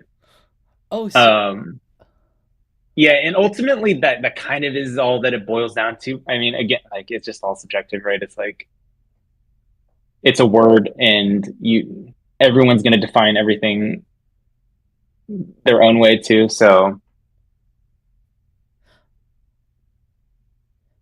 I would say though that okay, I would say that it's still not art. If assuming we are able to like do the detective work to find out eventually that you did not intend for it to be art, or even if we can't, even if we don't know that, like it's still not art, but people are deceived into thinking it's art. Like you can be deceived into thinking that it's art and it not be actually art. Mm. Like Like graffiti. If someone just wants to vandalize something, then people look at it and say, "Oh, that's like a great piece of art." sure, yeah. I mean, if like the graffiti writer did not intend for it to be art, and in their mind it was purely vandalism, then like yeah. So there is a discrepancy between like is that like intention communicated through to the audience? Mhm. Um, yeah, I guess it's like is art defined by the artist in their experience, or is art defined by like the audience in their experience? And I suppose you could define art both ways. Yeah, because you can never really know our right now until we get neurotechnology. We can't really know people's intentions. Like, right, Donald Trump could be doing a conceptual art piece for this entire time. Like, what? He's doing interactive theater. So if it's their intention, Yeah. yeah, it's like we don't really know what art is.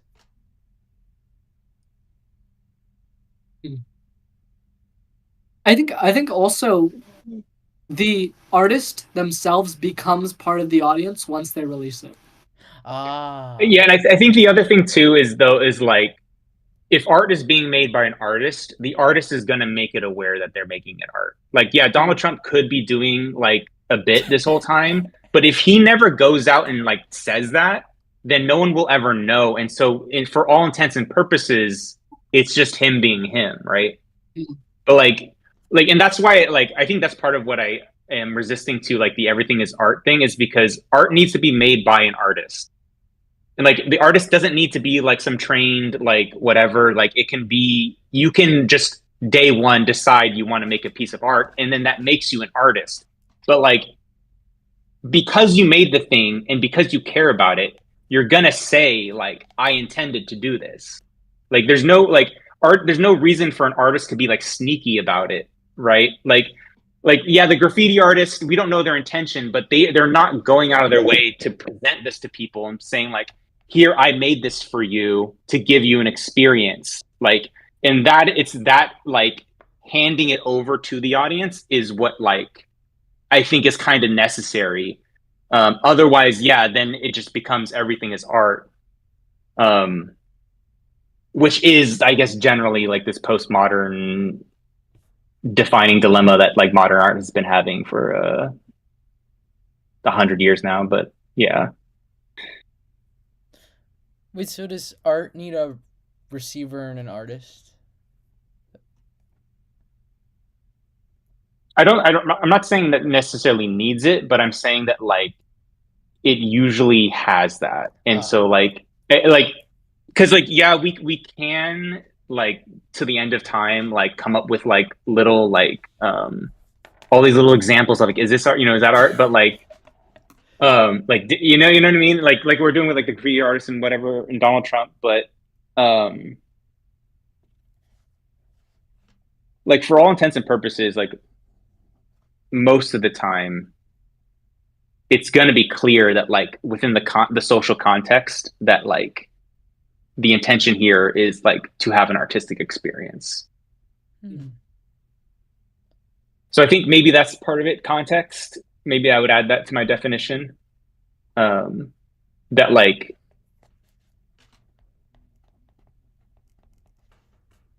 yeah, but then I guess so then there's that like photographer example I brought up earlier. Um Yeah. the woman who like she never like people who don't share their art, right? Is it still art if it's Well, they that's could be it's their own lacking that audience. handoff. Sorry? They could be their own audience, right? True.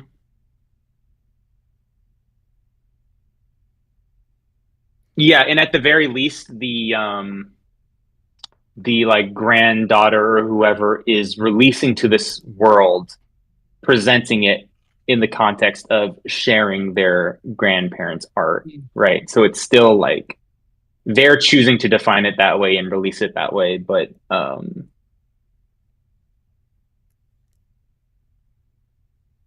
yeah.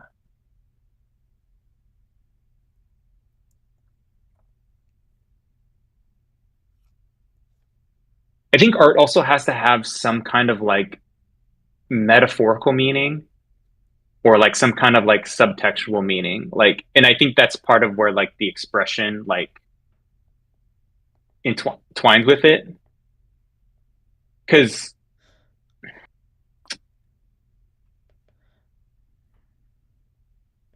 yeah, maybe I don't want to go down the meaning defining rabbit hole, Yeah, the meaning but like defining. even like yeah, because like even with like Dada, like even though like no meaning is the meaning, even if you have like Jackson Pollock, right, it's just like paint splatters. Like there's still like a human semantic element to it that's being conveyed, and it's still like having you um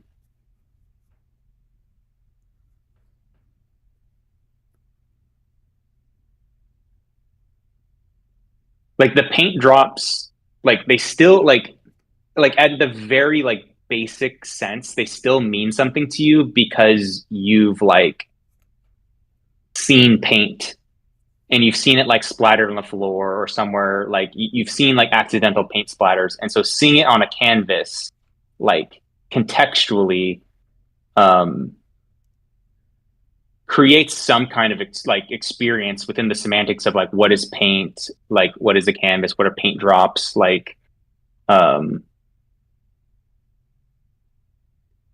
versus like chat gpt is like a machine. it, it'd be like saying like a car is art. Like a car, like there is an art to like the process of making it. Like there's an art in like the aesthetics of the design or whatever. But like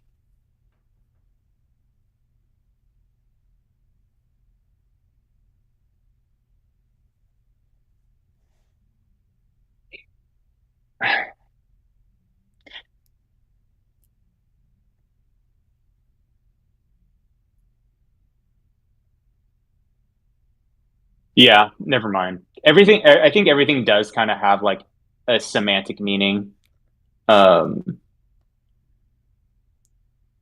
at least in our culture today. Because like you'll take like different kinds of cars are going to mean something different. Like you have like a truck versus like a sports car, versus like a Honda Civic, right? They like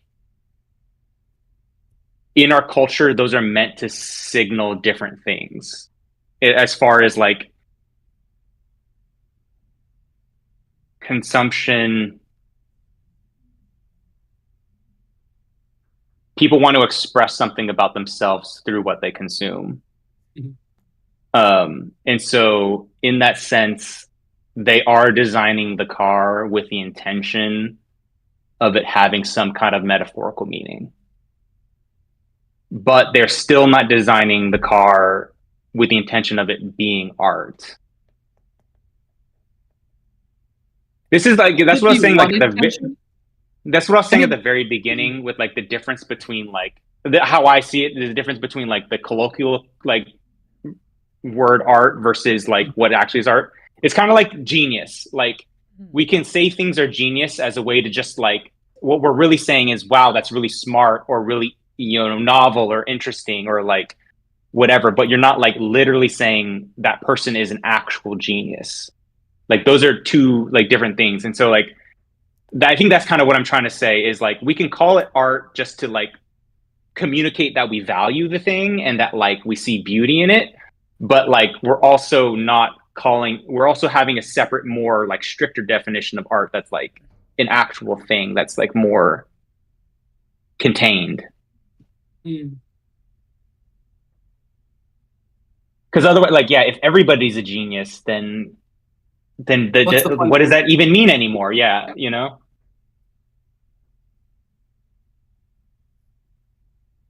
Yeah, Yeah, I tend to agree with that. Yeah. I'd say I think just Max, your definition of good art might be my definition of art itself. I think that's what it is. Like the line that you draw at good versus bad art is my definition of art. Um, but I think that the whole term bad art and good art can just be replaced by art and not art as well. It's Yeah, I would agree. interesting though.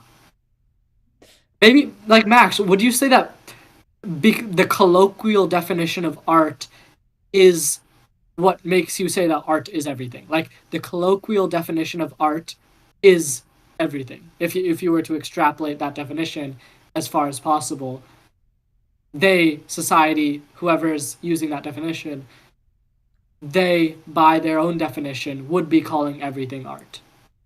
Is that what you're saying, or would you say your own personal definition of art is everything?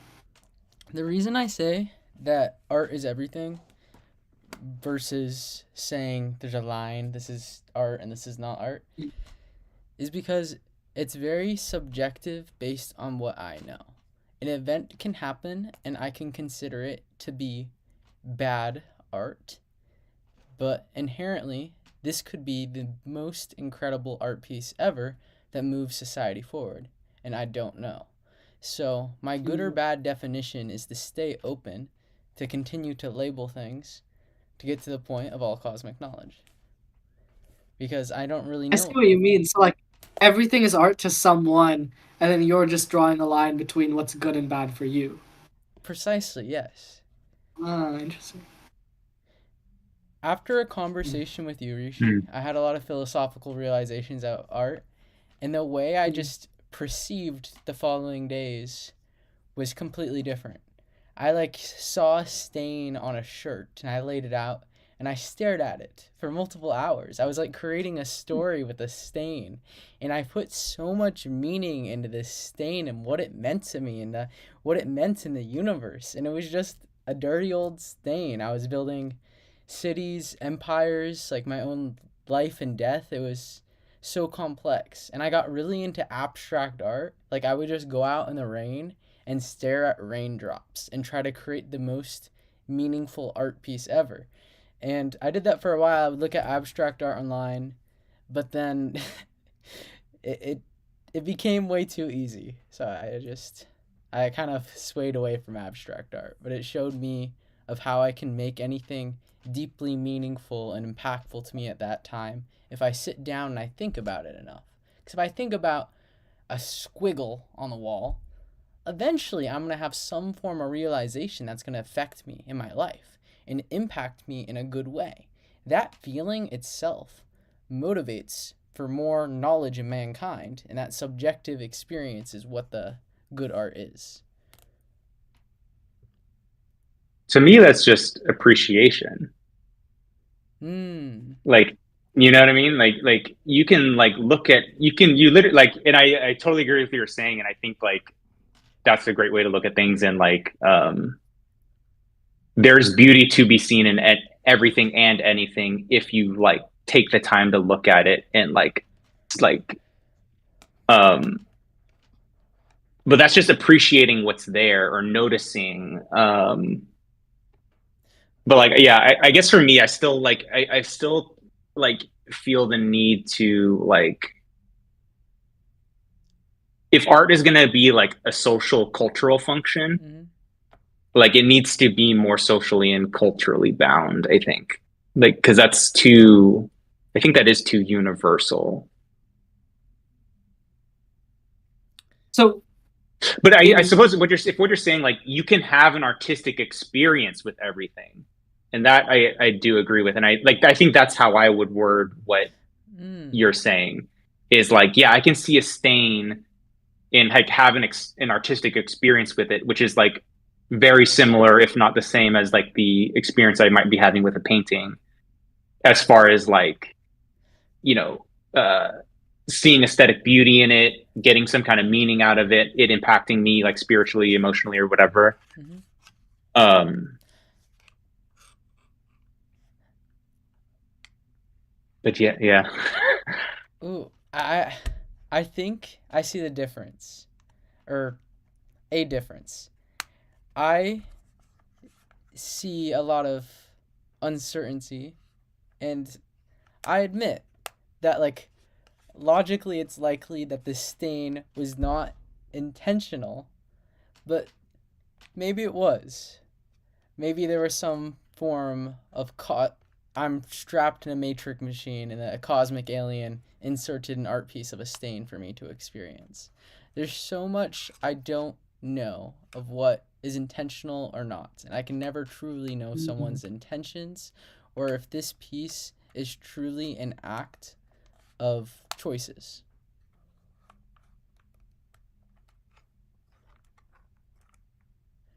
Oh, I could argue that the only True. true art is the art I can experience, because that's the only thing I can know exists. I would say you could narrow it down that way.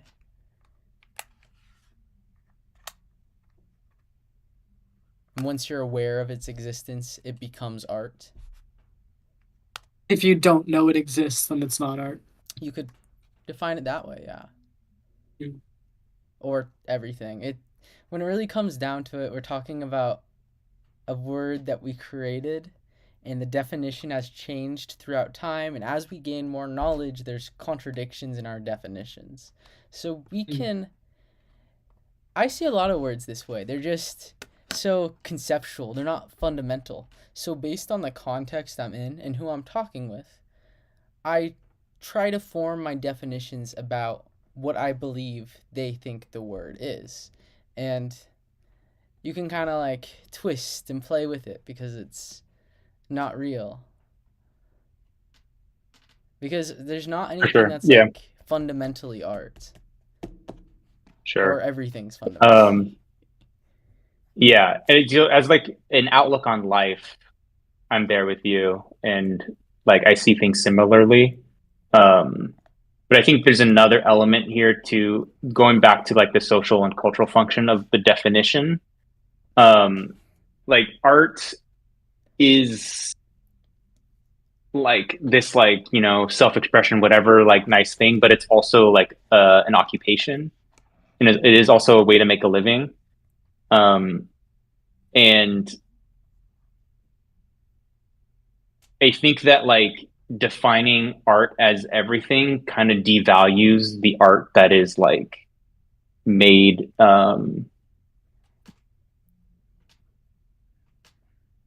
as a job.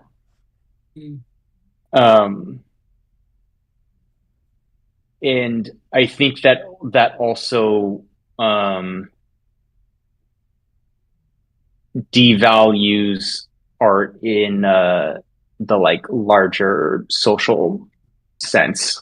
So like, because like that was like a big thing that happened like with modern art, is like they broke all the rules around like what art was supposed to be, right? And so you had a bunch of like, we have a lot of contemporary art today that's like, you know, it's paint splatters or like solid colors. It's really simplistic, and then you'll have people walking up to it and saying like, "I could have done that," right? Or like, "My kid could have done that." Yeah, and I guess in some sense that devaluing is justified, because some of this art is literally just made to launder money, and so it's like not actually intended to like create this more like idealistic, like artistic experience.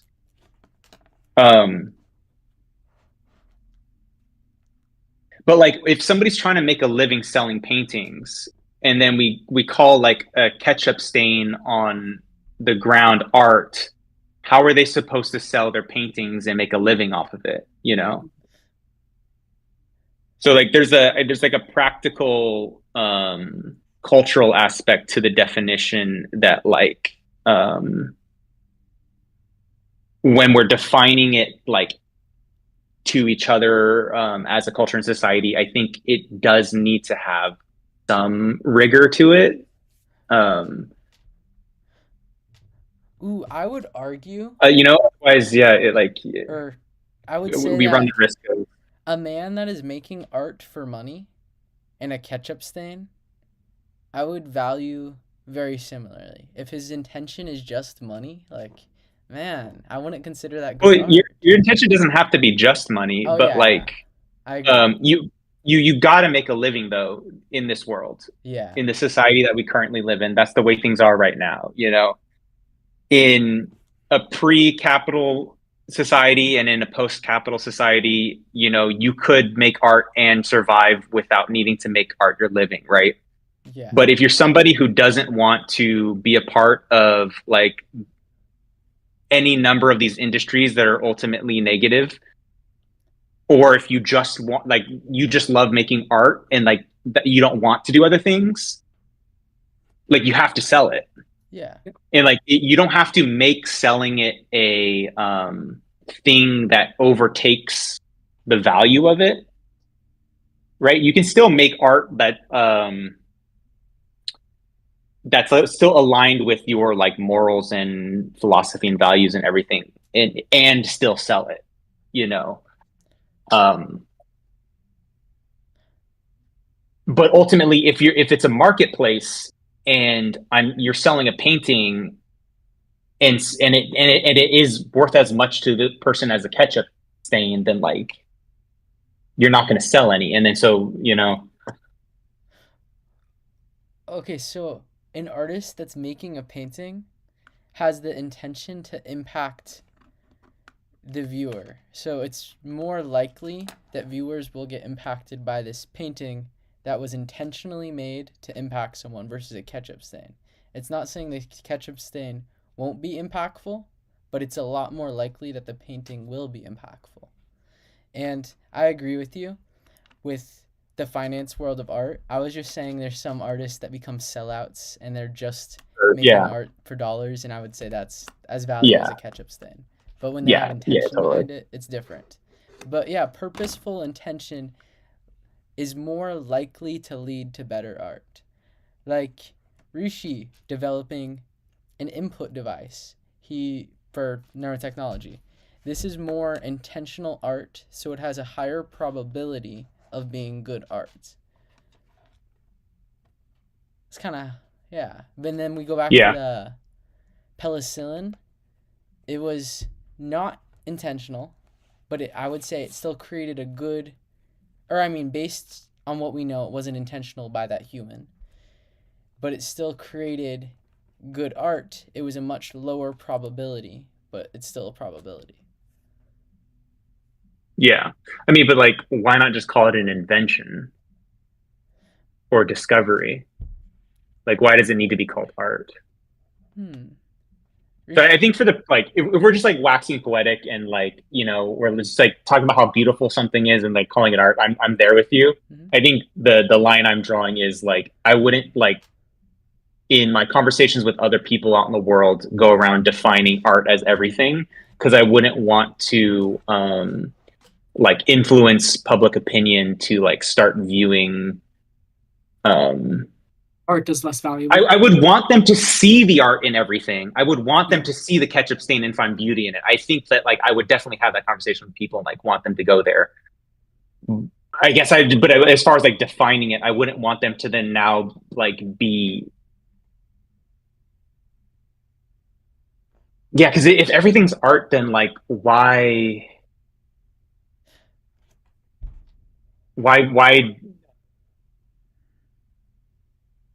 like why make art if everything is art?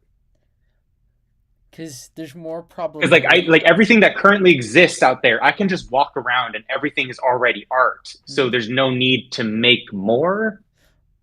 But is it good art? By Max's definition of good, of course. Mm. Like Yes, yeah. if I eat some Mhm. food, by Max's definition, it's art, but it's bad art. If I go and create a device, maybe it's a little better art. But if I go and create a painting, maybe it's a little better art. Like I guess that's your definition, right, Max? But okay, I create the painting. I have Mm. intention of making good art, but it really comes down to how this painting impacts the universe as a whole. Because I have intentions, this painting, I've spent years on it, to have people have the philosophical realization that life is subjective and fake, like the Matrix. That's the purpose of my painting.